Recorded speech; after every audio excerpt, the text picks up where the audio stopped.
Hello everyone, hope you guys are having a blessed and amazing day. For today's video, gagawa tayo ng yummy pandan leche flan. Simulan na natin. First, magkakaramelize lang tayo dito ng sugar sa mahinang-mahinang apoy at wag niyo akong gayahin, ayan, nasunog na nga. Kaya yung pangalawa, tinest ko na muna kung mahina na yung apoy. Hindi kasi makita, kasi maliwanag. So, ayan.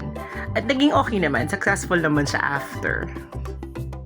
Since magpapasko at New Year, nag-check ako online kung ano yung masarap na pwedeng kapalit or alternative ng leche flan. So ito yung nakita ko. Masarap, pero madaling gawin.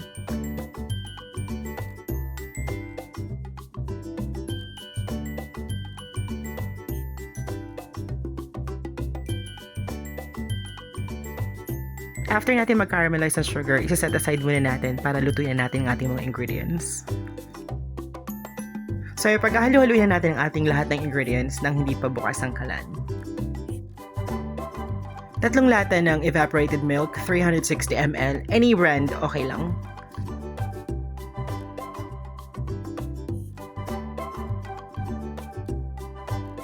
Next, ang ating Mr. Gulaman na buko pandan flavor na isang sachet. Kalahating kutsarita ng salt.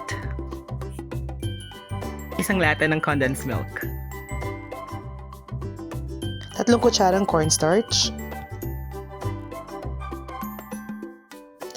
And lemon juice. Pag wala kayong lemon juice, 2 kalamansi, okay na. I-make sure lang po natin na hindi masasama yung buto. So wala akong salaan dyan. So ingatan na lang, masama yung buto. After 6 pieces na egg yolk. Sa egg po, please make sure na medium size.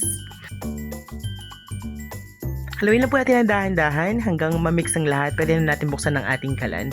Make sure na wala lang buo-buo para mas maganda siyang tignan pagkaluto na.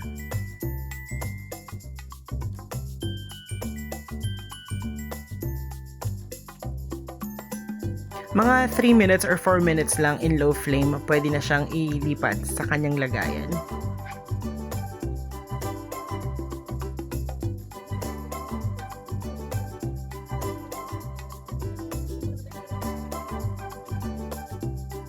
Tinulungan pala ako ng aking mga my loves dyan. And makikita niyo sila mamaya sa end ng video. Sila yung mag-taste test kung pasado ba sa kanilang panlasa.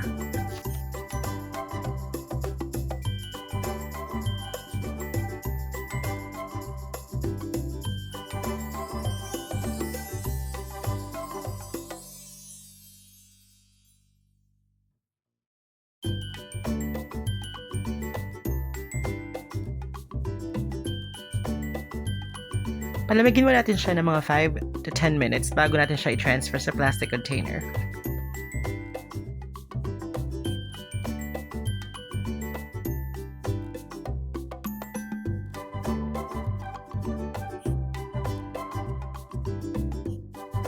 After ko na-transfer yung leche flan or pandan leche flan sa containers niya, nilagay ko yung 3 sa chiller at yung isa sa freezer kasi sabi nung vlogger na napanood ko na ginayahan ko nito, masarap daw. At masarap naman actually pag frozen siya.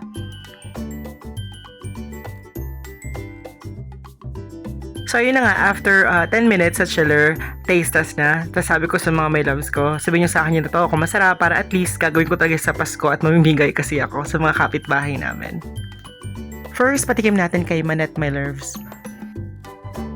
Sabi ko sa mga my loves ko, wag niyo akong char-charen. Sabihin niyo lang sa akin yung totoo kung masarap talaga. At in fairness naman, syempre, I trust them. Sabi masarap. Nung tinikman ko, ay, totoo nga naman, masarap. Hindi char-char.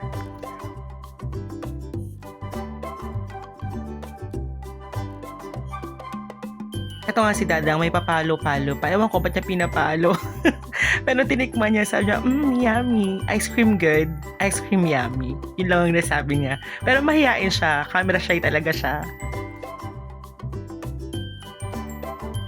Kung meron lang sanang taste test, reaction contests, si Cha talaga ang my loves ang nanalo. Tingnan niyo naman. Hindi ko alam kung char-char lang niya talaga ako dito. Nasarapan talaga siya sa ginawa ko. Hope nagustuhan nyo aking short video. Please don't forget to hit like, share, and subscribe. And also, don't forget to hit the notification bell para lagi kayong updated sa mga latest videos ko. Have a great day! Bye!